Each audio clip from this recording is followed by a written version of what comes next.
Madam, खुदी सुकरात की हो या रुदात गांधी की, सदाकत जिंदगी के मोर्चे पे हार जाती है। फटे कपड़ों में तन ढाके दिखता हो जहां कोई, समझ लो वो पगडंडी आदिवासी के गांव जाती है।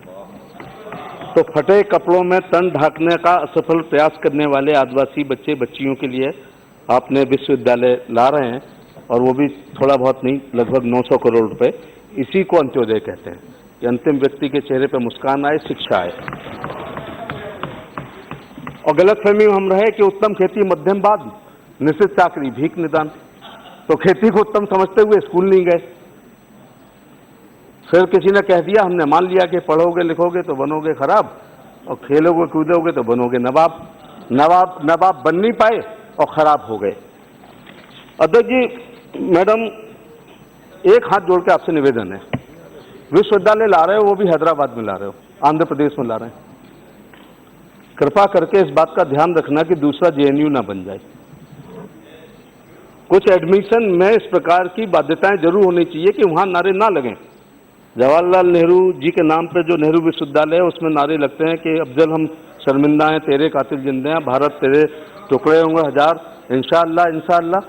ये नोट कर रहे हैं आप, जरूर नोट करिएगा, क्योंकि इस प्रकार के बच्चों का एडमिशन हिंदुस्तान के किसी भी विश्वविद्यालय में नहीं होना चाहिए। अगर राष्ट्रवादी नहीं बन पाए तो ऐसी MSc, LLB, PhD, MBA, BBA, BCA, hotel management को लेके चाटेंगे क्या? मेरे को तो शर्म आती है जो ये लोग नारे लगाते हैं और जेएनयू की डिग्री लेकर के बैठे। सर, इस तरह से अच्छा, जेएनयू की डिग्री लेकर के बैठ रहे हैं, क्योंकि भारत भूमि का टुकड़ा नहीं है, जीता जागता राष्ट्रपुरुष है। कश्मीर इसका मस्तिष्क है, हिमालय इसका मुकुट है, और गौरी शंकर इसकी जटाएं हैं।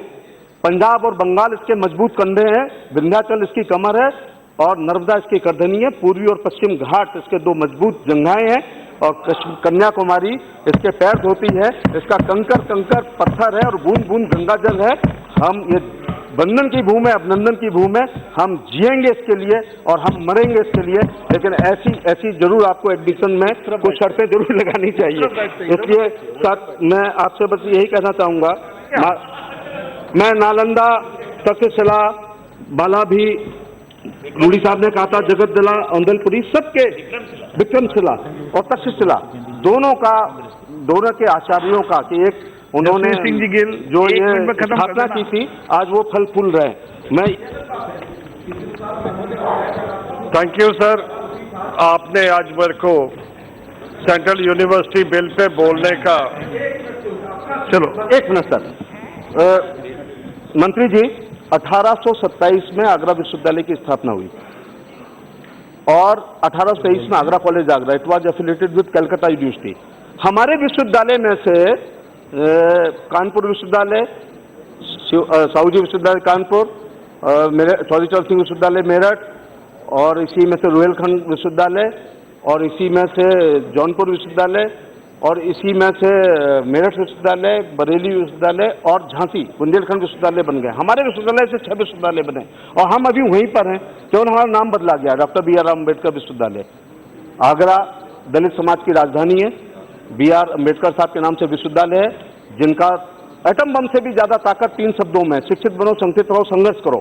बाबा साहब ने यूं क्यों नहीं कहा कि संगठित बनो, शिक्षित बनो, संघर्ष करो? उन्हें पता था जब तक शिक्षित नहीं बनेंगे, संगठित नहीं हो सकते, संगठित नहीं हो सकते, संघर्ष नहीं हो सकते। तो बाबा साहब के लिए श्रद्धांजलि के तौर पर हमारे आगरा विश्वविद्यालय आगरा, जहां पर 2 राष्ट्रपति, वर्तमान राष्ट्रपति जी शंकर दयाल शर्मा, 3 प्रधानमंत्री, चौधरी चरण सिंह, गुलजारी लाल नंदा और अटल बिहारी वाजपेयी, और इसके बाद 2 मुख्यमंत्री, कल्याण सिंह और मुलायम सिंह उस विश्वविद्यालय से पढ़े हैं। 1827 का है, अभी केवल नाम रखा है। बाबा साहब को सच्ची श्रद्धांजलि देना है तो उसको सेंट्रल यूनिवर्सिटी बना दीजिए आगरा को। और 1823 का मेरा कॉलेज है, आगरा कॉलेज आगरा, 10,000 बच्चे हैं, और नेक ने B++ उसको मान्यता दी है। एक पैसा नहीं लगना है, हम पर जमीन बहुत है, बिल्डिंग बहुत है, सेंट्रल यूनिवर्सिटी खोलना है, और आगरा कॉलेज आगरा को डीम्ड यूनिवर्सिटी। यही मैं आपसे कहना चाह रहा था। बहुत बहुत धन्यवाद।